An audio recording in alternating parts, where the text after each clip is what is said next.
UP में इंतखाबात होने हैं। यूपी में सियासी माहौल गरमाया हुआ है। आपको बता दें कि गहमा गहमी देखने को मिल रही है। सियासी जमातें पहले महाज के लिए कमर कस रही हैं। पहले मरहले की कुछ जमातों ने अपने अपने उम्मीदवारों के नाम का भी ऐलान कर दिया है, तो कुछ जमातें करीब ही उम्मीदवारों की फहरिस्त जारी करने वाली हैं। बीजेपी इत्तेहाद में सीटों की तकसीम जारी है।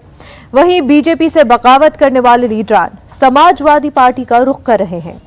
बीजेपी से नाराज इन लीडरों का इल्जाम है कि मौजूदा हुकूमत दलितों, पसमानदा तबकात और अकलियतों को नजरअंदाज किया गया है।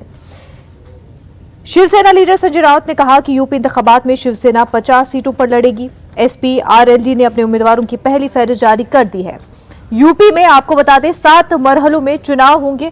10 फरवरी को पहले मरहले में 11 अजला की 58 सीटों पर वोटिंग होनी है। उनमें शामली, मेरठ, मुजफ्फरनगर, बागपत, गाजियाबाद, मथुरा, आगरा और अलीगढ़ शामिल हैं। पहले मरहले के चुनाव के लिए नोटिफिकेशन जारी हो चुकी है। कागजात नामजदगी 21 जनवरी तक दाखिल किए जा सकते हैं, जबकि नाम वापस लेने की आखिरी तारीख 27 जनवरी है। आपको बता दें कागजात नामजदगी दाखिल करने के अमल में कोरोना ज़ाबित का खास ख्याल रखना होगा। वहीं आपको बता दें 2017 इंतखाबात में बीजेपी ने इन 58 सीटों में 53 हलकों में जीत हासिल की थी, जबकि समाजवादी बहुजन समाज पार्टी 2-2 सीटें हासिल कर पाई थी और आरएलडी के खाते में सिर्फ 1 सीट आई थी।